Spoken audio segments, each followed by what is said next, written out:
Pá, beleza? A gente vai falar aí de direito do trabalho, né?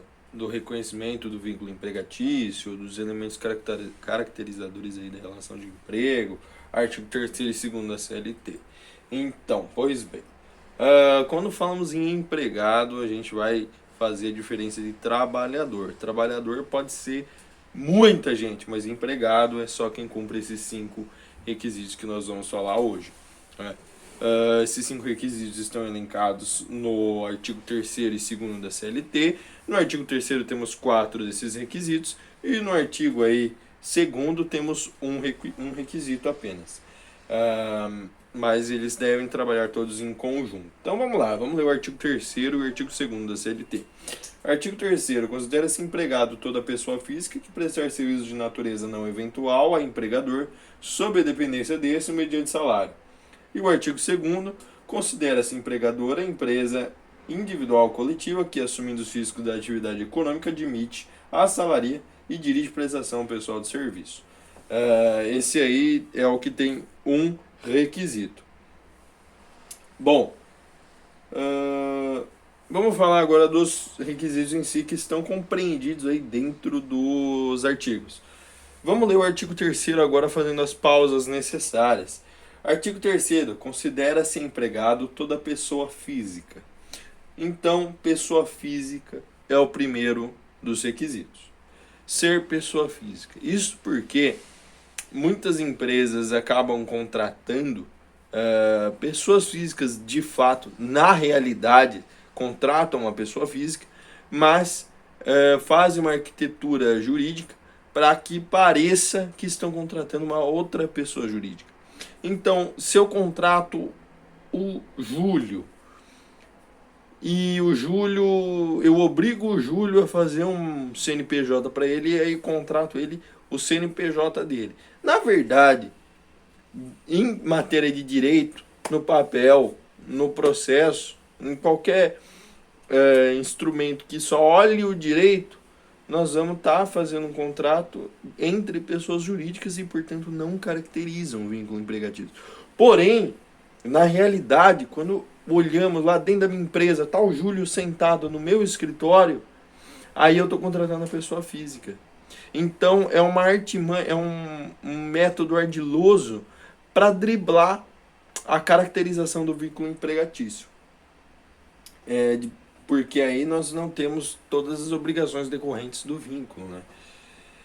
Entretanto, né, para evitar essa fraude aí da justiça trabalhista, nesse caso aí, em que eu estou contratando o Júlio, mas eu falo, Júlio, abre seu MEI que eu vou contratar você pelo seu CNPJ.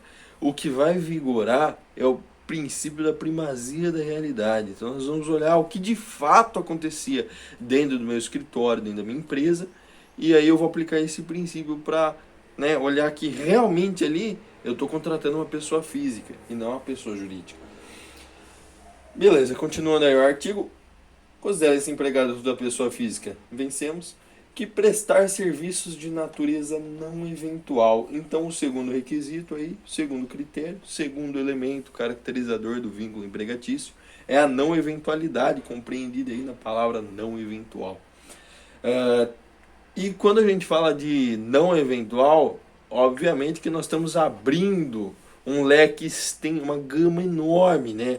É um rol enorme de possibilidades aí para o empregado, de modo que o trabalho dele pode ser tudo menos eventual, né? Qualquer frequência no trabalho menos eventual. Então, o que é o trabalho eventual que o empregado não pode ter para não ver descaracterizado o seu vínculo? Trabalho eventual é aquele que o trabalhador não se fixa na fonte de trabalho. Ele está sempre pulando de galho em galho para pegar um bico, né? Como é o caso, o maior exemplo é o boia fria, que não se fixa à fonte de trabalho. Por que isso? Porque o trabalhador ele pode ser empregado mesmo estando registrado com 20 registros na carteira, né? Se ele conseguir dar conta dos horários, tudo certo, né? Então é perfeitamente lícito ter essa pluralidade de contratos de trabalho. Então, como que eu iria restringir a frequência de uma pessoa no emprego, se ela pode ter vários vínculos empregatícios? É só dar conta do horário, entendeu? Então, não eventualidade pode ser tudo menos eventual, e aí a gente tem a noção do que é o trabalhador eventual, que é o que não se fixa a fonte de trabalho, e esse requisito é facilmente cumprido quando o empregado tem uma frequência no trabalho. Dando continuidade aí pro nosso artigo. Beleza. Considere-se empregado toda pessoa física que prestar serviço de natureza não eventual ao empregador sob a dependência deste. Quando a gente fala sob a dependência deste, estamos falando da subordinação. A subordinação dos maiores requisitos, dos maiores elementos, e geralmente quando ele é cumprido, os outros também estão cumpridos.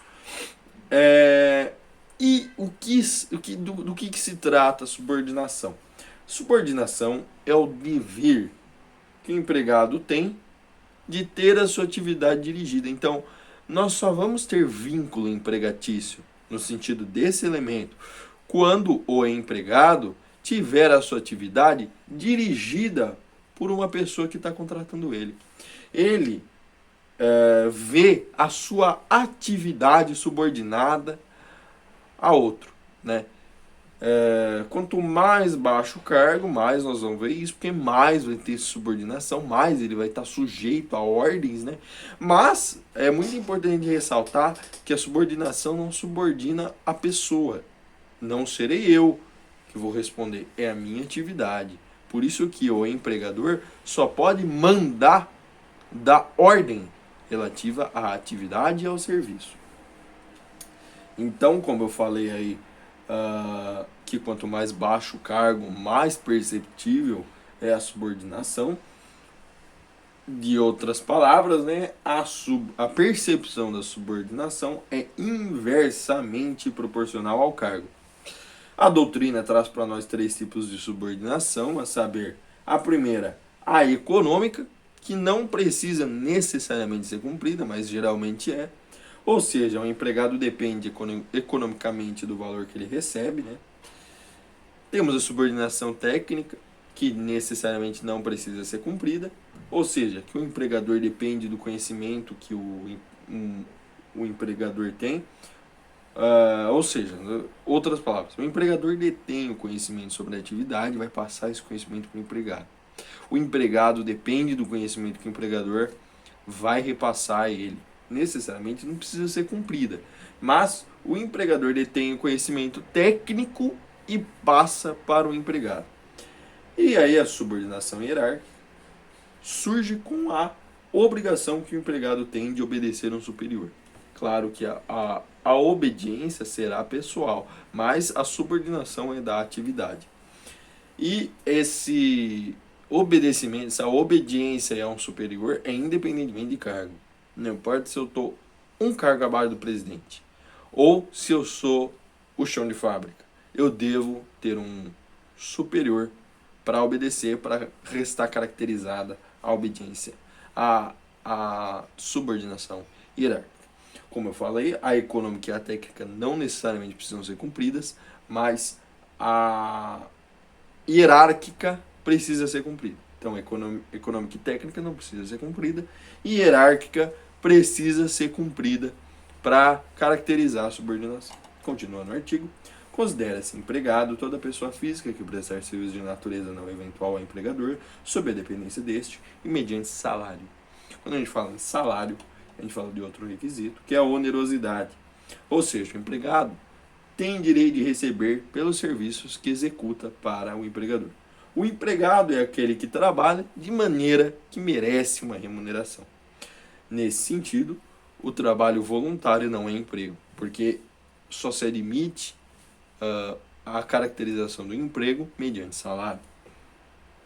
Então, o requisito é preenchido se a pessoa que trabalha tem direito de receber uma remuneração pelos serviços que executa. Então, essa remuneração tem que ser exclusivamente monetária, não pode ser bens, não pode ser roupa, não pode ser comida, não posso dar um trabalho em troca de um prato de comida, que isso não é trabalho, isso não é emprego, isso é um mero trabalho, uma coisa diferente de emprego. Mas quando a gente fala de remuneração mediante salário, valores monetários, depósito na conta, estamos falando aí de remuneração, estamos falando do princípio, do requisito da onerosidade. Quando a gente fala de contrato de estágio, não estamos falando de uma situação de emprego, porque o estagiário não recebe uma remuneração, ele recebe uma bolsa auxílio. E a remuneração do estagiário é o aprendizado, e como nós vimos aqui, o estagiário, ao receber o aprendizado como remuneração, está na mesma situação de quem recebe um prato de comida. Não recebe dinheiro, recebe o aprendizado. Então, não é vínculo empregatício. Estágio é um outro contrato, um contrato particular, é um contrato triangular, que tem alguns requisitos objetivos e subjetivos, como o vínculo triangular, né? O estagiário aí vai ter no máximo um seguro de vida e uma férias, né? Além da bolsa auxílio, que geralmente dá para você comprar 2 balas. Então, é importante fazer essa diferenciação, porque a gente tem alguns exemplos que dá para aprender bastante coisa. Beleza, fechamos aí o artigo 3º. Vamos falar do artigo 2º. Considera-se empregador a empresa individual ou coletiva que, assumindo os riscos da atividade econômica, admite, assalaria e dirige a prestação pessoal de serviço. O último elemento caracterizador da relação de trabalho, pessoalidade. A pessoalidade consiste no contrato de uma certa e determinada pessoa para aquela função. Ao passo que, se eu tirar aquela pessoa da minha estrutura de trabalho, da minha estrutura empregatícia, da minha estrutura empresarial, eu tirando aquela pessoa, não tem ninguém imediatamente para repor ela, e ela, exclusivamente ela, é fundamental para a atividade que eu exerço. Então, isso acontece muito, por exemplo, se eu tenho um líder de fábrica, né, e ele tem o crachazinho dele lá, Ayrton líder. Cara, é o Ayrton que é o líder, entendeu? Então, é uma pessoalidade, uma imputação pessoal de trabalho a ele. Se eu arrancar ele da fábrica, as coisas ficam meio tortas. Eu preciso do Ayrton lá dentro, entendeu? O contratado, nas palavras do direito, o contratado precisa prestar pessoalmente o serviço para o qual foi contratado. O juiz, em sede de reconhecimento de vínculo empregatício, vai perguntar durante a instrução se o reclamante não for ao trabalho, outra pessoa vai substituí-lo? Se sim, não preenche esse requisito. Se outra pessoa não vai substituir ele preenche o requisito, porque só o reclamante poderia exercer aquela atividade para a qual ele foi contratado. Então aí fechamos aí os elementos caracterizadores da relação de emprego, pelo que é muito importante saber isso, ao passo que hoje em dia chove processo de justiça do trabalho e de reconhecimento de vínculo empregatício, e eu espero que eu tenha ajudado vocês com o direito do trabalho.